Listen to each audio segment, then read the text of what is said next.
ठीक हुआ? हो गया ना? हो गया? पता चल जाएगा।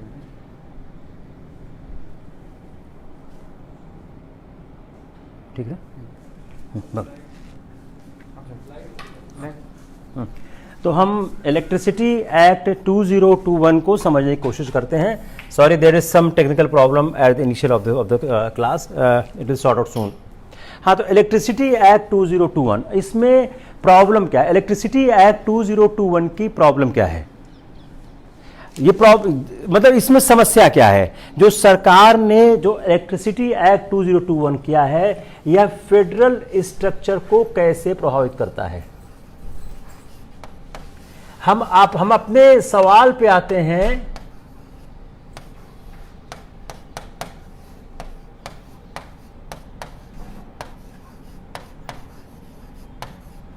हम अपने सीधे सीधे सवाल पे आते हैं, जो सवाल हमको हैंडल करना है सिविल सर्विसेज के लिए। हम उस सवाल के तरफ स्ट्रेट हो जाते हैं बगैर इस बात को एक मिनट भी वेट किए कि कैसे हमारा ये इलेक्ट्रिसिटी एक्ट किस तरह हमारा आगे बढ़ता है। तो हम सीधे इस बात को समझने की कोशिश करते हैं कि इलेक्ट्रिसिटी एक्ट 2021 के सारे मुद्दे किस तरह के। देखिए, हम ये आया कैसे यह मामला हमारे साथ आ रहा सामने।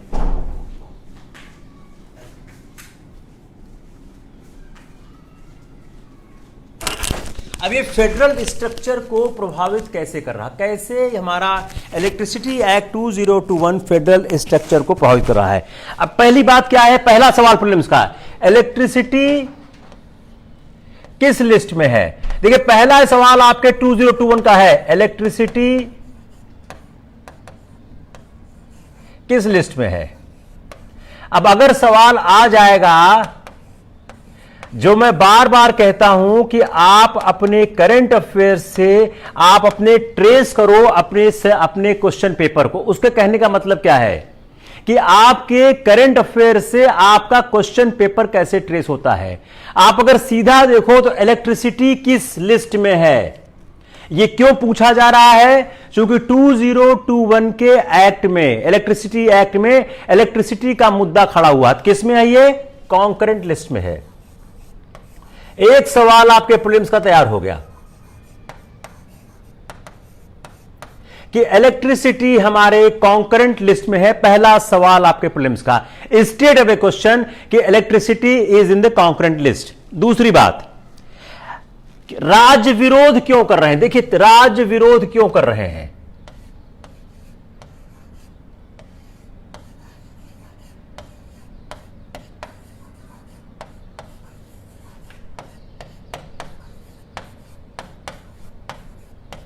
आप किसी भी समाचार को आप सीधा सीधा अपने एग्जाम सिस्टम से जोड़ के देखिए, आपकी प्रॉब्लम सॉल्व हो जाती है।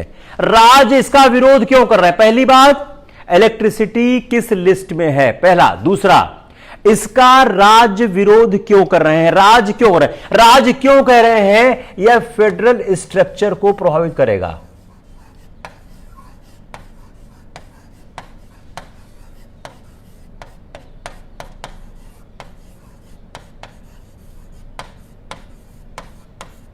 अब यहां से आप एक बात देखिए कि कॉन्करेंट लिस्ट के मैटर पर केंद्र राज्य संबंध किस तरह से होते हैं।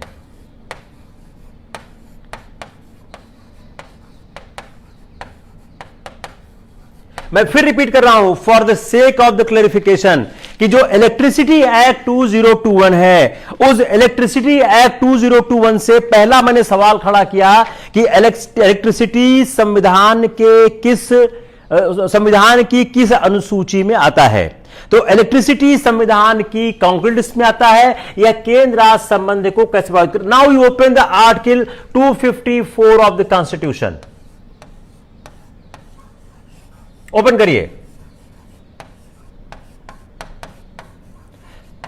यहां से आपके प्रीलिम्स का सवाल बन चुका है। और जो आप शिकायत करोगे कि साहब इलेक्ट्रिसिटी पे सवाल क्यों पूछा गया विदाउट अंडरस्टैंडिंग कि इलेक्ट्रिसिटी पर कितना बड़ा हंगामा सरकार में हो चुका है। अब आर्टिकल 254 देखिए वो क्या बोलती है। जो आर्टिकल 254 बोलता है इनकंसिस्टेंसी,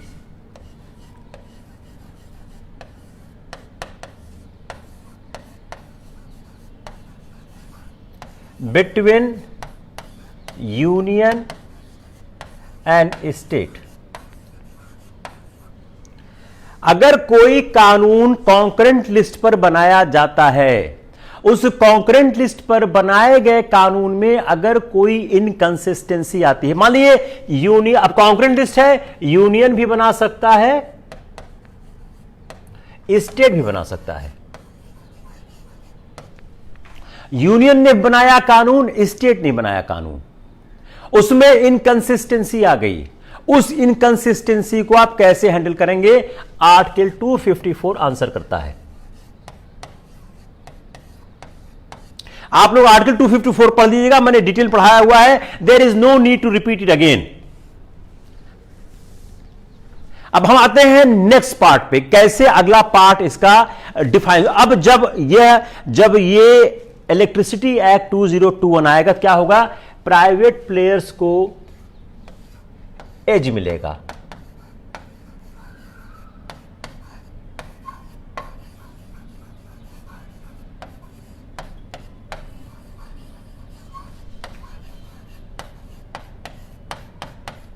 जो प्राइवेट प्लेयर्स हैं उनको फायदा प्राप्त होगा। तो जैसे ही यह एक्ट आएगा, प्राइवेट प्लेयर्स को फायदा मिलेगा और इसी कारण पावर सेक्टर जो होगा, जो power sector unaffordable, power sector, next point, power sector unaffordable for vulnerable section of the society।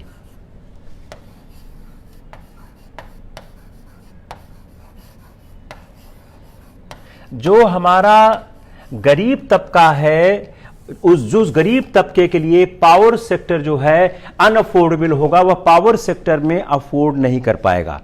वो कैसे नहीं कर पाएगा? हम इसको अब समझने की कोशिश करते हैं। जो इलेक्ट्रिसिटी एक्ट 2033 है, अब इलेक्ट्रिसिटी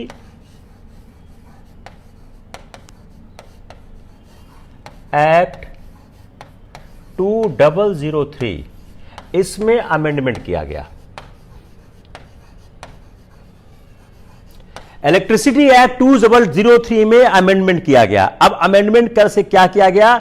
इस अमेंडमेंट के बाद electricity act 2033 led to be thermal generation getting delicensed and state unbundling the vertically integrated state electricity board into the generation companies and distribution companies। Electricity act 2033 इसने distribution companies को जन्म दिया। ध्यान सुनिएगा, जहां समझ में ना आवे आप जरूर लिखिएगा मेरे को, मैं फिर रिपीट कर रहा हूं। इलेक्ट्रिसिटी एक्ट 2003 इसने क्या? This led to the thermal generation getting delicensed and states unbundling the vertically integrated state electricity board into the generation companies and distribution companies। तो अगर आप देखिए हर राज्यों में आप देखते हो डिस्ट्रीब्यूशन कंपनीज आ गई, महाराष्ट्र हो, यूपी हो, सब में आ गई है। तो जो 2003 का इलेक्ट्रिसिटी एक्ट था, इस 2003 के इलेक्ट्रिसिटी एक्ट ने क्या? उसने थर्मल जनरेशन को डीलाइसेंस्ड कर दिया और स्टेट ने क्या किया? उन्होंने इलेक्ट्रिसिटी बोर्ड बना दिया into the generation companies and distribution companies. यह आइडिया क्यों लाया गया था? आइडिया था to promote efficiency and competition. यह आइडिया आया क्यों था? टू प्रमोट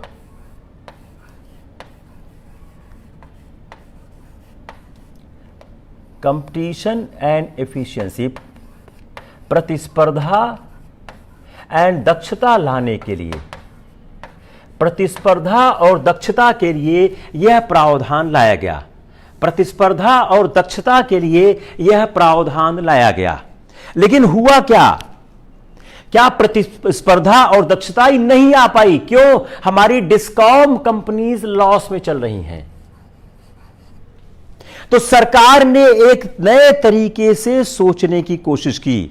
तो जो हमारा ड्राफ्ट बिल नया आ रहा है वह कई एरियाज को कवर कर रहा है, डिस्ट्रीब्यूशन, फ्रेंचाइजीज एंड सब लाइसेंस। अब जो नया एक्ट आ रहा है, न्यू एक्ट,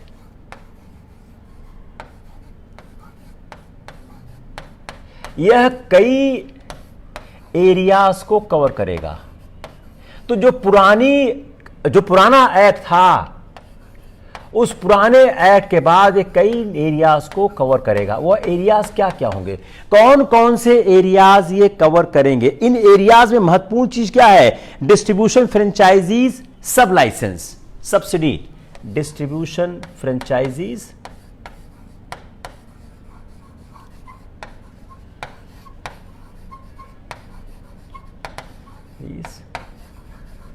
सब लाइसेंस,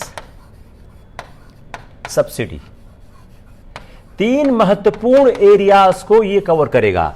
बहुत से एरियाज को कवर कर रहा है, मैं इंपॉर्टेंट एरियाज ला रहा हूं कि डिस्ट्रीब्यूशन, फ्रेंचाइजीज, सब लाइसेंस और यह जो अपना कहते हैं सब्सिडी है, इसको कवर करेगा। अगर हम इसको देखें, जो 2003 का इलेक्ट्रिसिटी एक्ट था, उसके बाद जो डिस्कॉम कंपनीज बनी,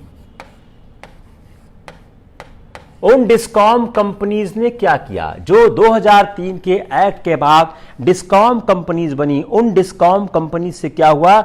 हमारे पास एक ह्यूज लॉस है। अगर हम देखें तो जो अपने पास 56 डिस्कॉम कंपनी रिपोर्टेड है, उनका लॉस है 32,900 करोड़ रुपीस।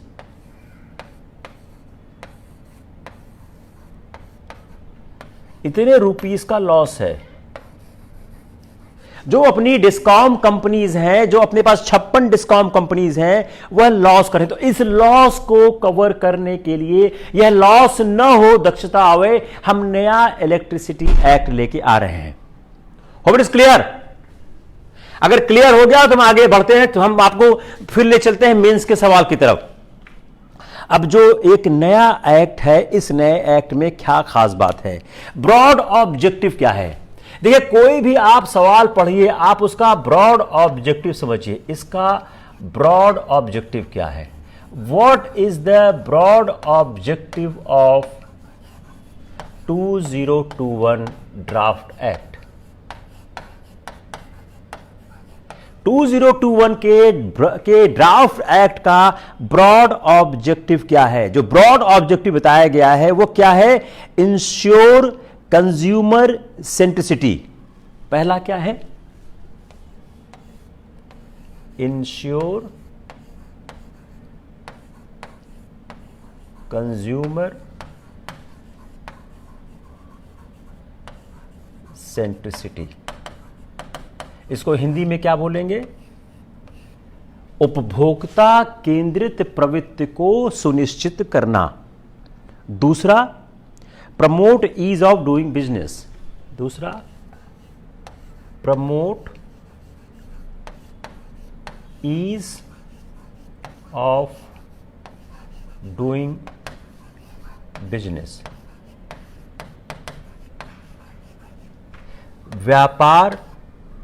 व्यापार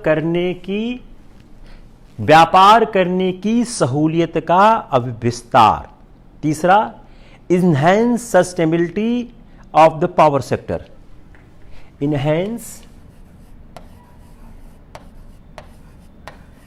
सस्टेनेबिलिटी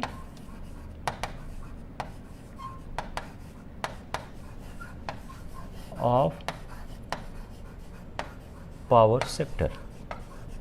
हिंदी में क्या होगा? ऊर्जा क्षेत्र के स्थायित्व का विकास करना। चौथा क्या है? Promote green power. अब ये आपको चारों याद करना पड़ेगा। यह आपका सवाल मेंस का हो गया। प्रमोट ग्रीन पावर, हरित ऊर्जा क्षेत्र का विकास करना या विस्तार करना, हो गया पहला सवाल। जब आपका मेंस का माली सवाल आता है तो मेंस का सवाल कैसे स्टार्ट होगा? 2021 के इलेक्ट्रिसिटी एक्ट का मुख्य उद्देश्य क्या है? यह 2003 के इलेक्ट्रिसिटी एक्ट से किस तरह भिन्न है? सरकार ने किन उद्देश्यों की प्राप्ति के लिए 2021 का इलेक्ट्रिसिटी एक्ट प्रपोज किया है? यह आप सवाल लिख लीजिए, यह सवाल यहां से स्टार्ट हो रहा है। अब जो ड्राफ्ट एक्ट ने यह अपने ऑब्जेक्टिव किए, इस ऑब्जेक्टिव के साथ जो ड्राफ्ट एक्ट ने 3 महत्वपूर्ण चीज कवर करने की क्या उन्होंने कवर किया? डिस्ट्रीब्यूशन फ्रेंचाइजी, सब licence subsidy, cost effective tariff. अब आइए, कॉस्ट इफेक्टिव टैरिफ।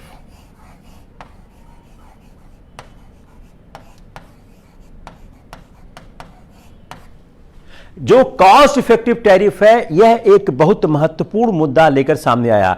तो जिस तरह की रेमेडीज सरकार प्रस्तुत कर रही है, उसमें कह रही है कि इनको डायरेक्ट बेनिफिट ऑफ ट्रांसफर, जो सब्सिडी दी जा रही है, सब्सिडी की जगह डायरेक्ट बेनिफिट ट्रांसफर। जो सब्सिडी है, सब्सिडी जो हम दे रहे हैं वो डायरेक्ट बेनिफिट। अब क्या होगा? हम सब्सिडी नहीं देंगे, आप बाजार से जिस भी मूल्य पर बिजली मिलती है आप खरीदो, हम जो आपको सब्सिडी देना है हम आपको डायरेक्ट ट्रांसफर कर देंगे आपके बैंक अकाउंट में। उसके बाद जिस तरह से भी बाजार कार्य करता है, बाजार के सिद्धांतों पर कार्य करते हुए आप परचेज करो। तो क्या किया उन्होंने? सब्सिडी की जगह बोला कि हम आपको डायरेक्ट बेनिफिट ट्रांसफर कर देंगे आपके बैंक अकाउंट में, आप बैंक अकाउंट से डायरेक्ट बेनिफिट ले लो। इससे क्या होगा? इससे क्रॉस सब्सिडी रिड्यूस होगी। अगर हम डीबीटी करेंगे तो क्या होगा? डीबीटी क्या करता है? क्रॉस सब्सिडी को रिड्यूस कर देता है। कई बार सब्सिडी कई रूपों में क्रॉस सब्सिडी रिड्यूस कर देता है।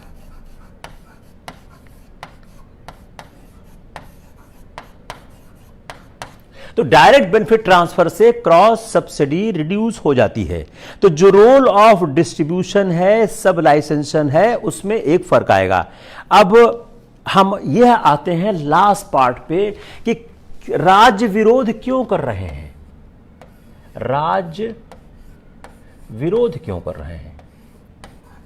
राज्य क्यों कह रहे हैं ये फेडरल स्ट्रक्चर का राज्य विरोध क्यों कर रहे हैं? What is the reason for the state to oppose the draft Electricity Act 2021? राज्य इसका विरोध क्यों कर रहे हैं? पहली महत्वपूर्ण बात, राज्य यह फील कर रहे हैं कि जो प्राइवेट डिस्ट्रीब्यूशन कंपनीज आएंगी उनका ग्रेटर रोल होगा, और जो फ्रेंचाइजी हैं वह शब्द इस्तेमाल किया cherry picking of the remunerative areas, शब्द इस्तेमाल किया है चेरी, इसको मैं हिंदी करता हूं, पिकिंग ऑफ रिम्यूनरेटिव एरियाज।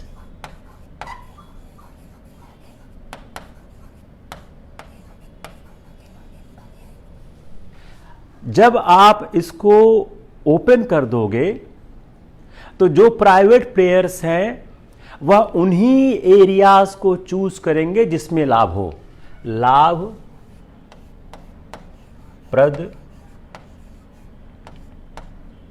संभागों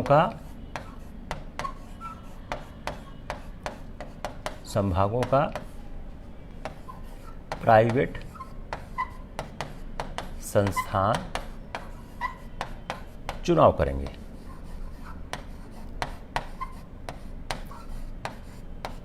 जब आपने इसको प्राइवेटाइज कर दिया तो जो प्राइवेट प्लेयर्स आएंगे वह उन्हीं एरियाज को चूज करेंगे जिन एरियाज में उनको फायदा होगा। इसको बोलते हैं cherry picking of remunerative areas. तो जहां फायदा होगा उसको चूज करेंगे, जहां फायदा नहीं होगा उसको वह चूज नहीं करेंगे। तो इससे नुकसान क्या होगा कि जो स्टेट डिस्कॉम है वह social sector obligation and rural areas, social sector obligation, social sector obligation and rural areas, यह रह जाएंगे स्टेट डिस्कॉम के पास। क्योंकि इसमें फायदा नहीं होगा। और जो लाभप्रद एरिया है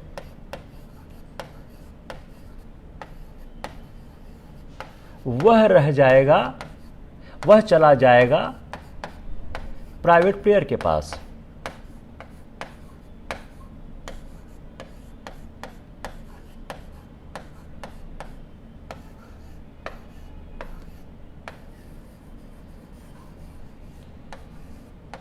तो इससे क्या होगा? राज्य को घाटा होगा।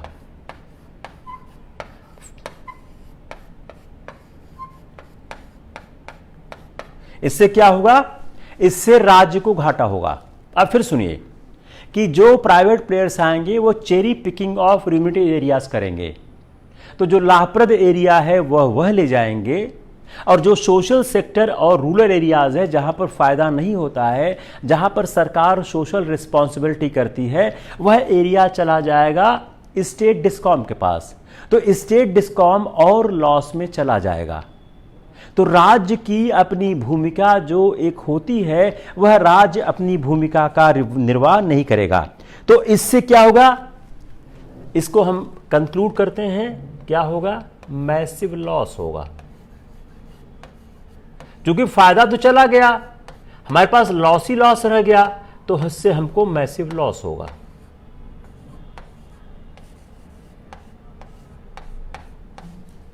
क्लियर हो गया? क्लियर नहीं हुआ? तो जो ऑब्जेक्टिव है of providing choices to the consumer, इससे सरकार ये क्यों कर रही है कि कंज्यूमर के पास एक ऑब्जेक्टिव होगा कि वह जिसको चाहे चूज करे, यह प्रॉफिटिंग में एंड अप होगा बाय न्यू सर्विस प्रोवाइडर। अब क्या करेंगे? न्यू सर्विस प्रोवाइडर टेरिफाई करेंगे। जैसे आपने वोडाफोन है, एयरटेल है, यह एक जिसको चाहे चूज करे, चाहे जो बढ़ा दे, न्यू सर्विस प्रोवाइडर।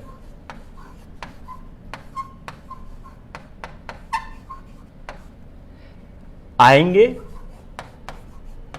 इससे क्या होगा? टैरिफ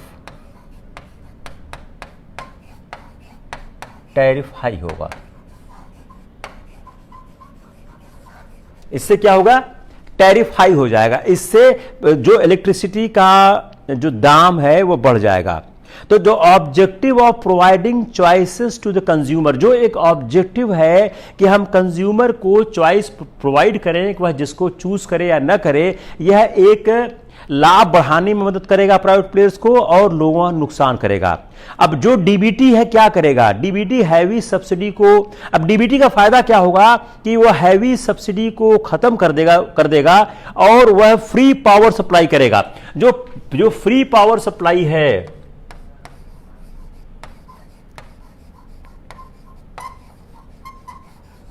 जो फ्री पावर सप्लाई है फार्म सेक्टर को, वह बंद हो जाएगा। क्यों? हमने डीबीटी कर दिया कि हमने जो हमको पैसा देना मैंने आपको दे दिया, अब आप जाके जहां से बिजली मिलती है वहां से बिजली खरीदो। तो इस तरह के कंप्लेन आ रहे हैं, इसके कारण इसका अपोज हो रहा। It's clear not clear? Tell me. बड़ा इंपॉर्टेंट टॉपिक था, सो आई थॉट कि लेट्स एक्सप्लेन दिस। ये आसानी, ये सब टॉपिक क्या है थोड़ा सा समझने में दिक्कत करते हैं। अगर आप इसको समझ लेंगे तो सवाल आने की संभावनाएं बहुत हैं। अब क्वेश्चंस क्या क्या है? देखो प्री और मेंस के क्वेश्चन क्या क्या है। पहला बात क्या है? इलेक्ट्रिसिटी किस सूची में आता है? पहला सवाल। दूसरा, जो आर्टिकल 254 से इमर्ज कर रहा है, आर्टिकल 254 से तीन चीजें इमर्ज कर रही हैं। एक, कॉन्करेंट लिस्ट में कानून बनाने का अधिकार केंद्र और राज्य दोनों के पास है। पॉइंट नंबर 2, अगर केंद्र और राज्य के अधिकारों में संघर्ष होता है तो केंद्र का कानून प्रभावी होता है। पॉइंट नंबर 3, एक ऐसी परिस्थिति है जिसमें केंद्र और राज्य के कानूनों के संघर्ष होने में केंद्र नहीं राज्य का कानून प्रभावी होगा। वो स्थिति क्या है? अगर राज्य ने कोई कानून बनाया है, उस कानून को राष्ट्रपति की अनुशंसा प्राप्त हो गई है, तो वह कानून केंद्र के कानून के विरोध में होने के बावजूद वह प्रभावी होगा। चौथा पॉइंट, इसके बावजूद भी पार्लियामेंट के पास पावर है, वह सबको डू अवे करके जो चाहे वह कानून बना सकती है। ये 4 पॉइंट सेक्शन 254 के हैं। It's a very important point. People और नॉट, देखिए अब मैं बार बार कहता हूं, करंट अफेयर्स मेरा करंट अफेयर्स नहीं होता है, वह आपके कोर्स का मॉड्यूल होता है। मैंने जो 20-25 मिनट पढ़ाया आपको, इस 20-25 मिनट में मैंने आपको इलेक्ट्रिसिटी एक्ट तो पढ़ाया जो कि आ सकता है। उसके बियॉन्ड मैंने समझने की कोशिश की कैसे फेडरल स्ट्रक्चर को इंपैक्ट करता है। दूसरा हम न्यूज लेते हैं कॉलेजियम सिस्टम। अब हम ये क्यों ले रहे हैं, कॉलेजियम सिस्टम हम क्यों ले रहे हैं? उसका कारण क्या है? यह न्यूज़पेपर में पिछले 10 दिन से लगातार आ रहा है। तो हम देखते हैं कॉलेजियम सिस्टम होता क्या है, what is the collegium system. तो सुप्रीम कोर्ट का जो कॉलेजियम सिस्टम है वह क्या है? यह कंप्राइज करता है सीजेआई एंड 4 सीनियर मोस्ट जजेस। कॉलेजियम क्या है? CJI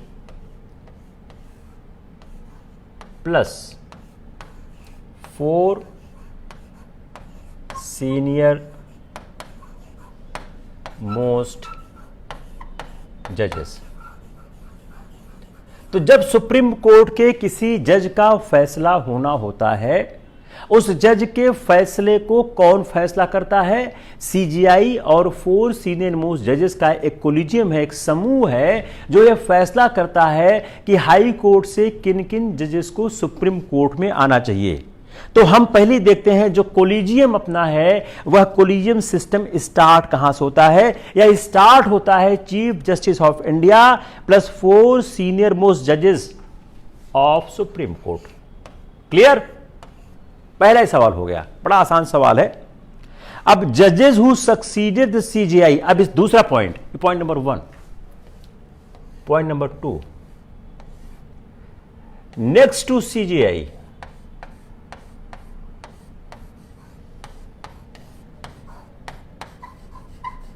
must be in 4 senior most judges।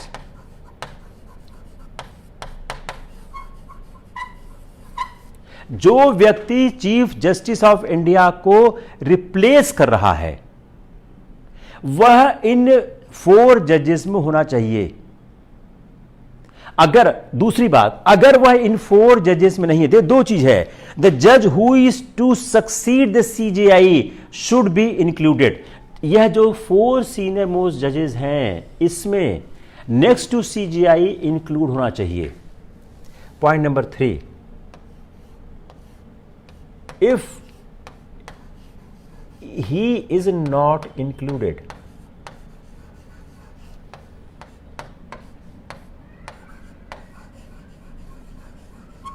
then his opinion in writing must be taken।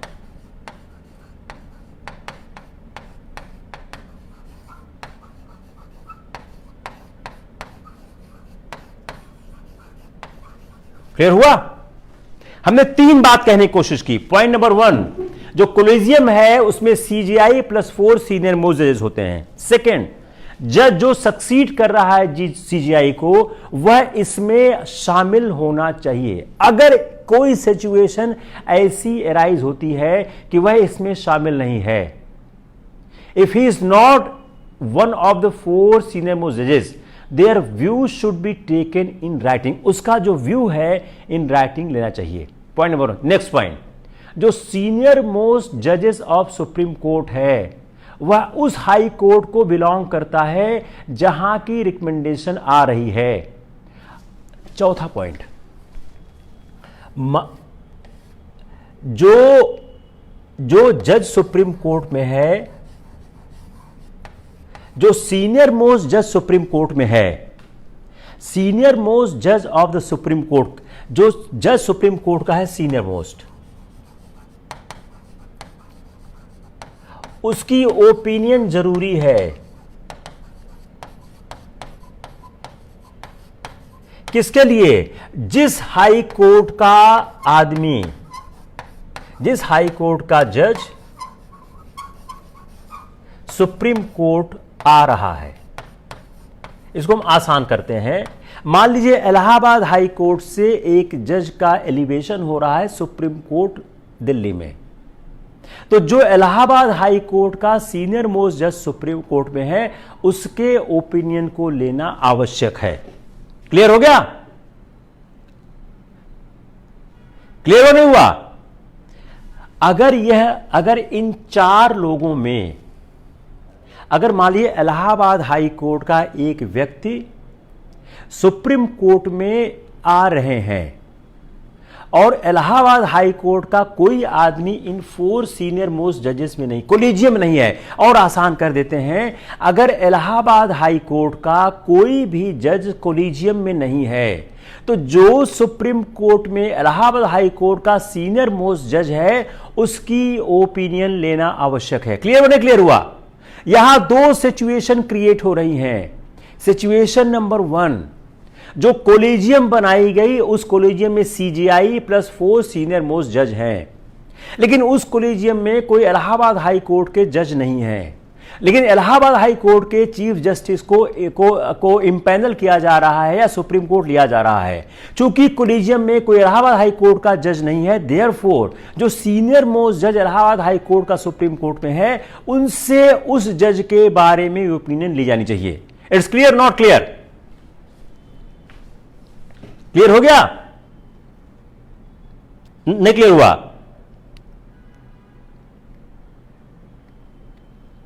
नहीं हुआ क्लियर?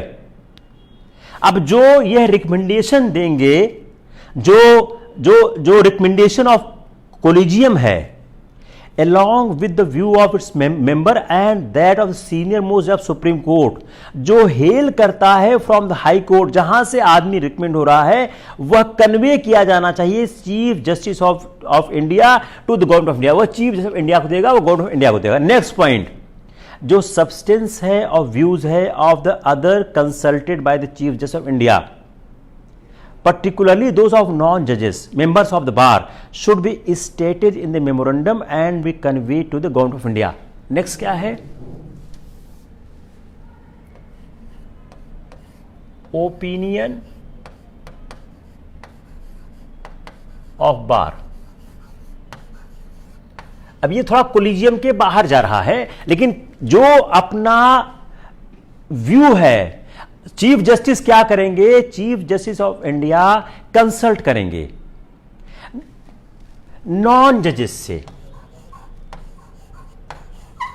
एक तो हो गया कोलिजियम, दूसरा वो कंसल्ट करेंगे नॉन जजेस, जिसमें कई बार वो बार की ओपिनियन लेते हैं।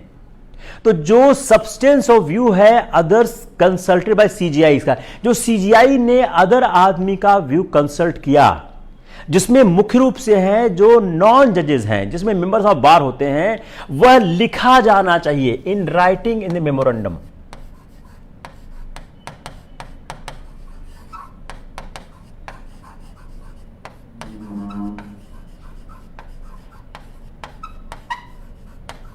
जो आप एक ड्राफ्ट बनाओ, जो मेमोरेंडम बनाओ, उसमें उन राइटिंग लिया जाना चाहिए और यह कन्वे होना चाहिए।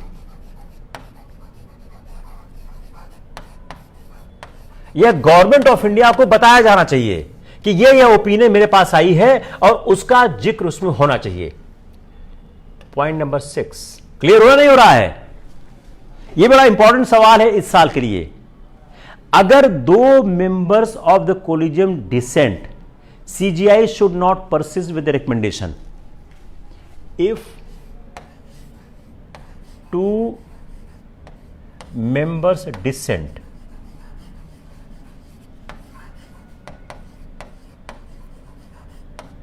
CGI should not persist for recommendation। अगर 2 जजेस किसी नाम पर असहमति जारी कर दें, तब सीजीआई को अपनी बात पर नहीं आना चाहिए, सीजीआई को उस नाम को आगे नहीं ले जाना चाहिए। तो यह परंपरा है। Normally the collegium should not make recommendation जो एक परंपरा है कि जो collegium should make recommendation on the basis of consensus, तो क्या हो गया, इससे क्या आ रहा है, should be done on consensus. Clear हुआ?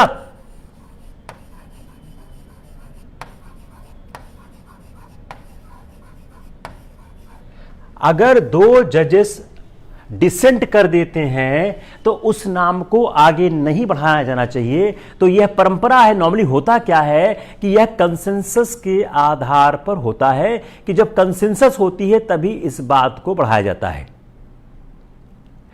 In case of non appointment of the person recommended, जिस आदमी को रिकमेंड किया गया उसका अपॉइंटमेंट नहीं हुआ, तो जो मटेरियल और इंफॉर्मेशन है conveyed by the government of India must be place before the original collegium और the reconstituted one if so. सातवां क्या हो गया, गवर्नमेंट ऑफ इंडिया अगर रिकमेंडेशन को नहीं मानती है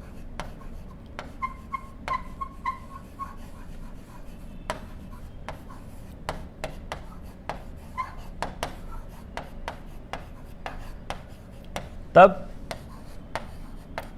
न मानने का कारण कोलेजियम को बताया जाना चाहिए।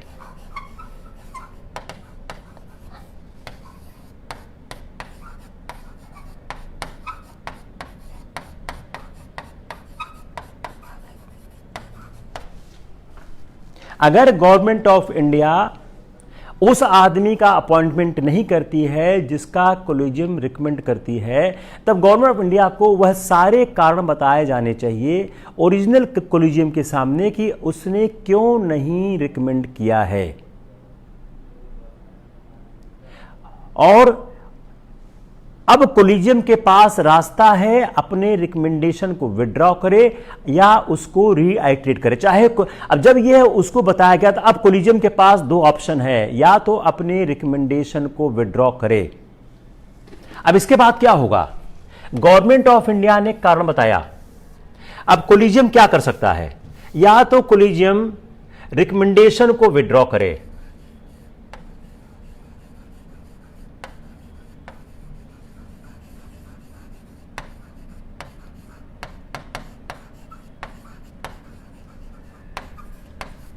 या रीआइटरेट करे।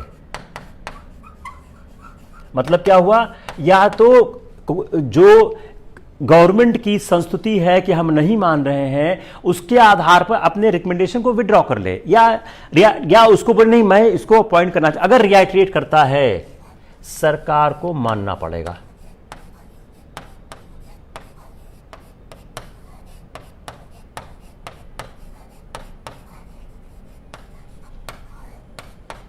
अगर वह रीआइटरेट करता है, तो सरकार को मानना पड़ेगा। कब, अगर कोलिजियम यूनानिमस कहती है नहीं, अगर कोलिजियम यूनानिमस कहती नहीं इसको आप अपॉइंट करो,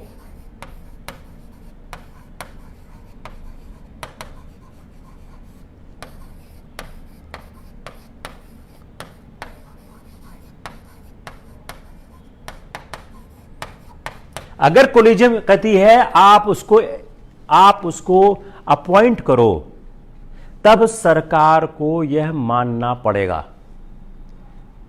अब जो कोलिजियम इस बात को कहता है, कोलिजियम में मेरिट जो प्रीडोमिनेंट कंसीडरेशन होता है, इंटर-सी सीनियरिटी भी देखते हैं, लेकिन मेरिट जो है यह प्रीडोमिनेंट एरिया होता है। मेरे ख्याल से इतना सफिशिएंट है आपके कोलिजियम के लिए, इससे ज़्यादा की जरूरत नहीं है। एक पॉइंट और है कि जो जज को एक बार रिकमेंड किया गया, अगर उसका सिलेक्शन नहीं होता है तो उसको रिकंसीडर नहीं किया जाना चाहिए जब तक कोई बहुत स्ट्रांग ग्राउंड नहीं होना चाहिए। और the recommendation made by the CGI without complying with the norms and requirements are not binding on the government of India. जो रिकमेंडेशन होती है कोलिजियम की, लास्ट पॉइंट है रिकमेंडेशन